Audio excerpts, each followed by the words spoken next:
Welcome back to It is good to be back, and oh boy, do I have a big topic to cover here. Now, for the most part, for videos going forward, for bad horror videos going forward, I want to talk about specific media and, movies, games, shows. But for this one, I'm going to use a few different pieces of media to make my point. It's something I've been thinking about a lot lately, especially with my two most recent videos. It's sequels and horror. Also, disclaimer, this is all my opinion. So, if you guys disagree with me, that's okay, but just know that you're wrong. Something I've noticed is I've expanded my horizons in media, and as I've seen things become more franchise-focused, I've been noticing how that affects horror. For the most part, I think people agree that there aren't a lot of horror classics that are sequels. I mean, there's exceptions to this. The Exorcist 3 is kind of a cult classic. People really seem to like it, but that is still a little controversial. But I think most people agree that Halloween 56 is not the best Halloween movie. Now, recently on my main channel, I covered Five Nights at Freddy's The Twisted Ones, which was the sequel to the first Five Nights at Freddy's novel. And I talked about some of my issues with it. For the most part, it's pretty fun to read and is really scary in some parts, but it falls for something that the FNAF franchise does a lot. The sci-fi-ification is what I called it. And I think in Five Nights at Freddy's, a lot of the people in the community tend to think that this is a FNAF exclusive issue, that this is something that happened because Scott Cawthon has always really been into sci-fi. But horror in general does this all the time. It seems like every major slasher franchise has some movie where they're in space or in the future. All of this has led me to start thinking about what it is that makes sequels in horror a lot of the time lose that franchise's the fear factor, but not just that, also their watchability in general. Action movies, blockbusters, sci-fi, they don't usually have that problem. A lot of the time, they can get better with sequels, but horror in general, a lot of the time, becomes less scary as the franchise goes on. What makes horror different? I wanted to start with Stranger Things, because although not exclusively horror, it has a lot of horror elements, and it uses a lot of horror inspiration and tropes in it. And it actually has a lot of interesting parallels in my mind with the Five Nights at Freddy's books, which I want to talk about later.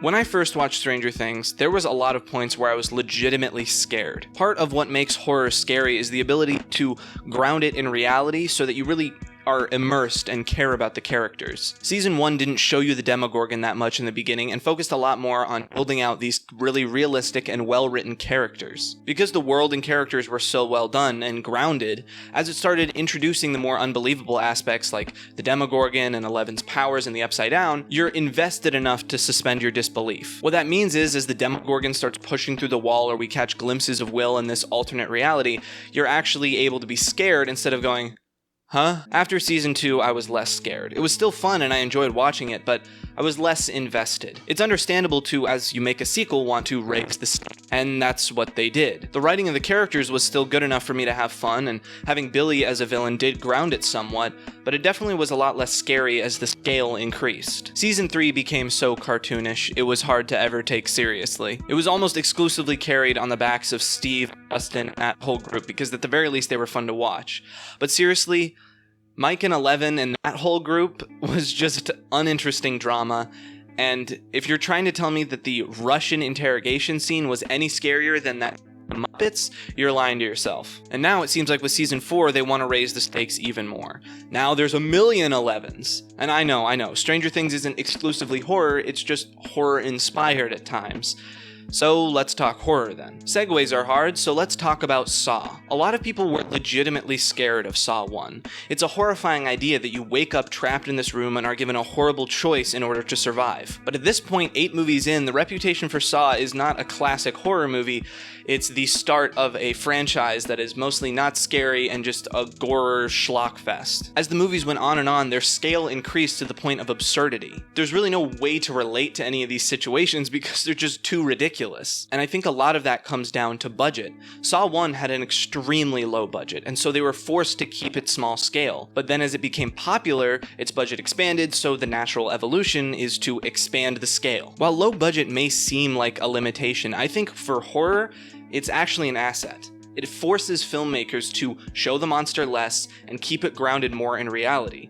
which allows the viewer to become more immersed, so then when scary shit happens, they're actually scared. Some of the best horror movies ever were made on a low budget. Halloween 1, again the first Saw, the Blair Witch Project, even something like The Ritual had a relatively low budget when compared to big blockbusters. And yet, they're known as some of the best horror movies ever. Now obviously this isn't a universal rule. The Bye Bye Man was terrible, and Jaws was fantastic. But in general, I think it's a good rule of thumb to look at when you're looking at horror movies. A small budget can lead to a much scarier film, but then as they get popular, Blair Witch 3 was not very well received, and the Saw franchise, as we've already talked about, is still very controversial. But there is something to be said about making good media with expanding sequels.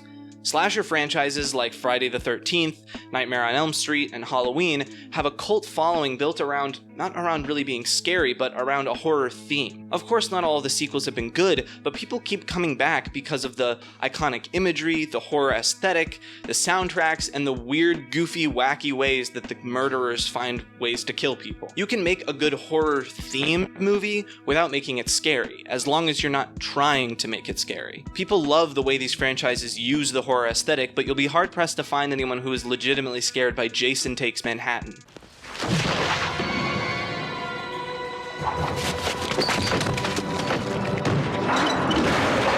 I guess here's my point. Part of what makes horror scary is the ability to ground the audience and add a level of immersion. That becomes harder to do as the scale and stakes increase. There's a fine balance between the real stuff and the unbelievable stuff. If you're asking me to suspend my disbelief more than you're asking me to empathize or recognize, then it's not going to be that scary. Now again, there are exceptions to all of these, and this is my opinion. It's based on what I think make things scary. But I think these are some things that horror franchises should start to consider. Oh, my battery is dead, so I will continue talking over some footage, I guess. Maybe instead of raising the stakes every time or over-explaining things, try exploring a different side. The Exorcist 3 was a crime thriller. Say what you will about the Cloverfield stuff. I mean, I think those movies would have been improved if they were on their own, but 10 Cloverfield Lane was amazing, and it's technically a sequel to the original Cloverfield movie, but they're really not anything alike. At least that's what I would do. I think it opens up a lot more interesting possibilities.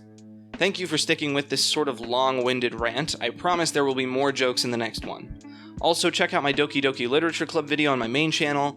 I have similar thoughts on DDLC Plus to what I've discussed here, but I also talk a lot about what I loved about that game, so yeah. See you all next time. Spooky, scary.